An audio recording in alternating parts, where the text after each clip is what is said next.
ये धरती भगवान बुद्ध की ज्ञान की भूमि है। भगवान महावीर और गुरु गोविंद सिंह की जन्मस्थली है। पूरे दुनिया को ज्ञान के प्रकाश देने वाली भूमि नालंदा विश्वविद्यालय, प्रजातंत्र की पाठशाला यदि कहें बिहार को तो अतिशयोक्ति नहीं, लेकिन आज प्रजातंत्र का गला घोटा जा रहा है।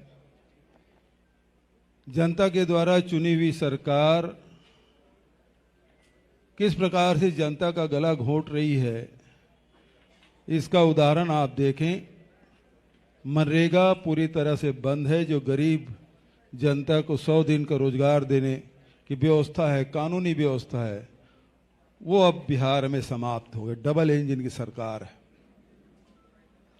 आज किसानों को एमएसपी में कोई भी फसल खरीदी नहीं जा रही है, केवल दिखावा किया जा रहा है और शोषण किया जा रहा है। किसानों को कोई इसका लाभ नहीं मिल पा रहा है।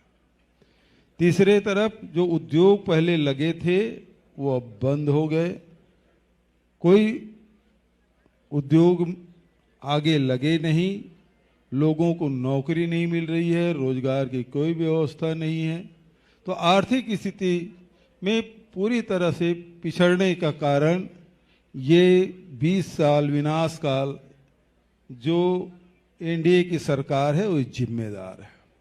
दूसरे तरफ जितने भी इंडेक्स देखें वो उसमें सबसे निचले पायदान में 17 बड़े राज्यों में देखेंगे, चाहे शिक्षा के स्तर है, स्वास्थ्य के स्तर है, कुपोषण का है, वो सब में निचले पायदान में सरकार है।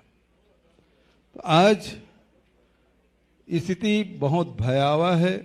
जिस प्रकार से आदरणीय गहलोत जी ने बताया कि क्राइम रेट किस प्रकार से बढ़ा है, गुंडा राज किस प्रकार से बढ़ा है, ये पूरे बिहार की जनता देख रही है। आज महिलाओं को 10,000 रुपया देने की बात की, लेकिन माइक्रो फाइनेंस में 1 करोड़ से भी अधिक महिलाएं फंसी हुई है, जो 30% 40% ब्याज में पैसा लिए हैं और उस कुचक्र में फंसे हुए हैं। ये 10,000 भी उन महिलाओं के हाथ में नहीं आया है, क्योंकि माइक्रो फाइनेंस में फाइनेंस कराया है तो बहुत सारा पैसा वैसे ही ट्रांसफर हो गया है। लेकिन ये भी कर्ज है, उसे पटाना पड़ेगा। तो ये लोगों को गुमराह करने की कोशिश और भ्रष्टाचार जो लगातार हो रहा है उसके तरफ लोगों का ध्यान ना जाए। ये डबल इंजन नहीं है, ये ट्रबल इंजन है। भारतीय जनता पार्टी पहले 75 साल के लोगों को रिटायर कर देती थी।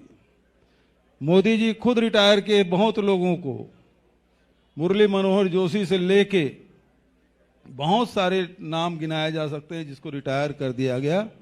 अब वो 75 के हो गए हैं। नीतीश बाबू का स्वास्थ्य ठीक नहीं है।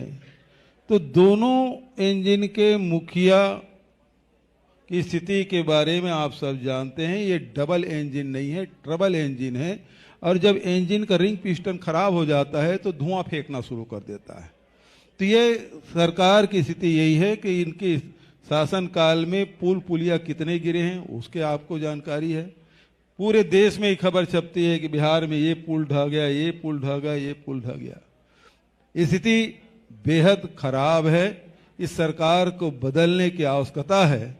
और ये 20 साल विनाश काल बहुत मेहनत करके हमारे साथियों ने ये जानकारी कलेक्ट की है और ये आपके माध्यम से बिहार की जनता को समर्पित है कि किस प्रकार से 20 साल में बिहार का हाल बदहाल कर रखा है इस सरकार ने। और बिहार इसको बर्दाश्त नहीं करेगी, बिहार की जनता इसे बर्दाश्त नहीं करेगी और परिवर्तन सुनिश्चित है। मैं इन्हीं शब्दों के साथ आप सब ने मेरी बात सुनी, उसके धन्यवाद।